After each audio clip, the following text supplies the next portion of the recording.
Hi, welcome to Gecko Online. In this lesson, we'll talk about food and how what we choose to eat affects not only our health, but the health of the planet. For those of us who are lucky enough to get 3 meals a day, we'll eat about 100,000 meals each in our lifetimes. That makes our choice of what to eat one of the most far-reaching decisions we can make. So let's take a closer look at those 3 meals and figure out where they come from, the impacts along the way, and how we can make better choices for ourselves and for the planet. Most of us don't really even need to think very hard about where our food comes from. The store, the restaurant, okay, the farm if you insist. But for most of human history, nearly everyone had to think about where food came from. That was their job. 95% of society revolved around food and its production, leaving 5% for everything else. But the way we produce food now actually flips those numbers around, leaving very little concern about how we get our food, but just that we can afford to eat it. While we were looking the other way, food production changed and our diets changed with it. Traditional diets and farming methods that sustained our health and environment for generations are now being replaced with processed foods and factory farming. On top of that, we have to produce a lot more food than before to feed the extra 5 billion people added to the population in the last century. Because of the changes in our food production and the sheer amounts we have to produce, we are causing negative impacts on our health, environment, and society as a whole. Our food system is unsustainable, complex, and layered. So let's go ahead and just start the first meal of the day with breakfast. It doesn't matter whether you prefer to eat eggs, meat, cereal, rice, bread. All of this food today originally comes from grain. And that even includes the eggs and the meat, as chickens, pigs, and cows are usually these days raised on diets of grain. In our century, the population doubled and tripled, and that meant we needed to start producing a lot more food. We did that by developing remarkable technologically advanced farming systems with the ability to produce huge amounts of grain in really short growth periods. The US has actually become the leader in these technologies and is the world's biggest producer, growing 40% of the world's corn. Fields of corn are grown and used for human, animal, and even industrial consumption. That means corn is no longer just the corn on your plate. It's used to do things like produce ethanol, lipstick, sealant, tires, high fructose syrup, and hundreds of other products that are exported globally.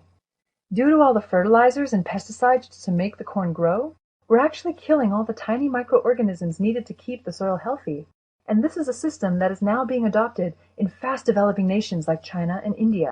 All this production matters because it's you eating that egg, bacon, or cereal for breakfast.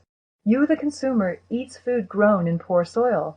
It's logical that poor soil produces nutrient-deficient crops, and that can only produce nutrient-deficient people. Because we're moving further and further from our true source of food and adding preservatives and additives to allow them to sit on shelves before we buy them, we're actually making the matter even worse. So can we even avoid all these problems, maybe just by not eating breakfast? Absolutely not. It's the most important meal giving you energy for the day. But it's what you choose in the morning that can make a difference. You might consider eating fresh local fruits and maybe avoiding as many packaged breakfast items as you can. Okay, so now it's lunchtime. You're probably sitting in the office and thinking, what could be a fast and healthy lunch option? Let's say you choose a tomato salad, thinking that's good for your body and the environment. But have you ever asked yourself where that tomato comes from? Chances are it's from a place similar to Almira, Spain, home of the Almira tomato. Much like the corn grown all over the US, Almira has become one of the highest yielding environments for genetically modified greenhouse tomatoes. Although it all sounds very unnatural, it is a technology globally used among agriculturalists in Greece, Canada, and America, growing in over 100,000 acres of soilless greenhouses all year round, even though tomatoes are a summer fruit. And why is that even happening? Well, there's 3 things. 1, the economies of scale. The more tomatoes that are produced, the cheaper and more competitive their prices on the market. 2, enormous quantities, because people from all over the world want to eat tomatoes at any time of year. And 3, people's changes in diets to create this kind of demand. This is not only the case for tomatoes, but most produce that has been carefully studied, groomed, and altered by scientists to create outperforming species of fruit or vegetable that wipes out any desire to harvest an inferior crop. So the more we domesticate different fruits and vegetables to be grown out of season in modified measures that even destroy the soil, whole ecosystems will suffer by taking over from a job that was once in nature's hands. That lunchtime juicy tomato that you thought was healthy could be coming from somewhere very far away. Therefore, it was still unripe when harvested and has lost up to 90% of its nutritional value by the time it reaches your plate. That's why it's important to learn about where the food we order in a restaurant or buy from the shelves in supermarkets comes from. As consumers, we have the right to ask and be informed. That brings us to snack time. Isn't it amazing that we've fallen into this idea that food is a pleasurable fuel to satisfy cravings or relieve stress rather than nutrients that inspire and feed our system?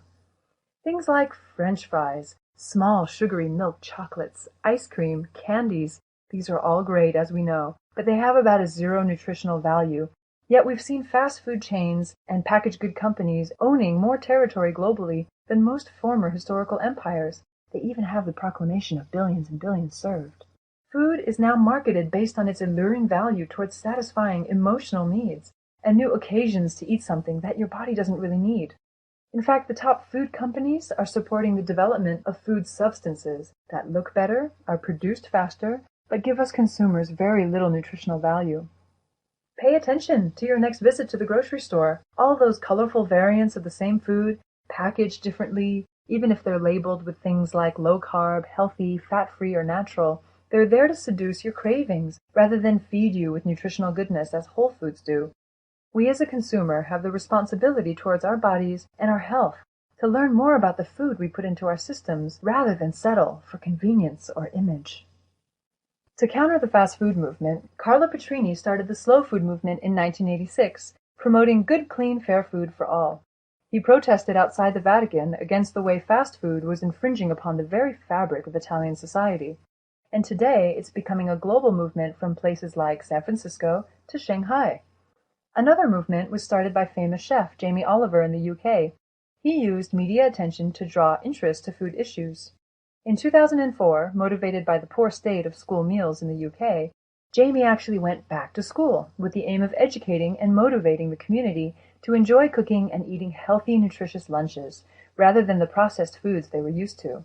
He launched a national campaign on and offline called Feed Me Better and petitioned for better school meals. Both of these initiatives are trying to bring awareness and appreciation for food that every individual, family, local, and even national government can take in order to bring about a more sustainable food system. And they all started with one person. That brings us to the last portion of our lesson, dinner. How about a steak?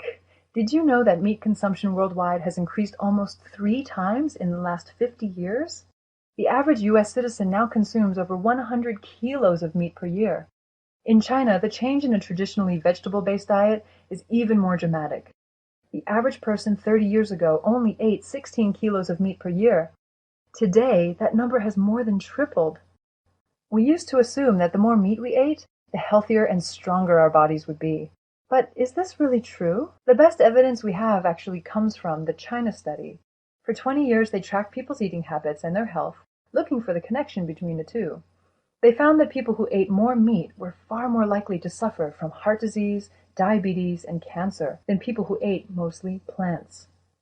In China, people have been thriving for centuries on traditional plant-based diets. And as China has gotten richer, you'd expect that health would improve. But in fact, China's Minister of Health said recently that the number one social problem was that of obesity and diabetes. And it's not just China. As traditional diets in developing countries get replaced with diets rich in sugar and meat, their rates of diabetes are projected to double within the next 2 decades. But it's not just our health that's suffering. It's the animals and the environment too. When we think of farms, we picture cows grazing in green, open fields, but actually the reality is we've started raising animals in a very different way. Thousands of cows are packed together in feedlots, unable to move around. Instead of grass, which their stomachs are specially designed for, we feed them corn and soy, which they can't digest properly. To keep them from dying in these conditions and to make them grow 3 times faster than normal, we pump them full of growth hormones and antibiotics. The environment suffers too. Since we need all kinds of space to grow the corn and soy that gives the cows indigestion, we don't have any extra space, so we cut down the rainforest to get it. Clearing land for growing animal feed is already the #1 cause of tropical deforestation. As if that wasn't bad enough with what all those cows are eating, their bodies are actually producing methane, a greenhouse gas 20 times as strong as CO2. When you add that to all the greenhouse gases we release growing all that feed, It turns out that raising livestock produces a fifth of the world's greenhouse gas emissions. That's more greenhouse gases than all the world's cars, jets, trains, ships, buses, and trucks put together. So, does that mean we all need to become vegetarians? Not quite. Most of us like eating meat and aren't about to give it up. But a diet with less meat in it will be better off for your health and that of the environment. So maybe try a meatless day or two each week and explore other plant-based protein options. You might realize you don't miss meat that much and want to give vegetarianism a try. We're at a point in time where the power of choice and the educated opinion of enough citizens globally can start dictating a new definition and new politics of food. Instead of just eating what corporations put in front of us, we can make our own choices about what we eat.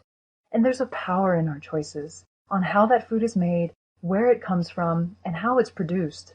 Supporting a system that provides nutritious food will bring you optimal health. Nature gives us all the energy and nutrients we need in its simplest form. We need to realize the power of choice we have and create new solutions to make this natural system work so that our 3 meals a day will not only sustain our bodies, but also our planet and society.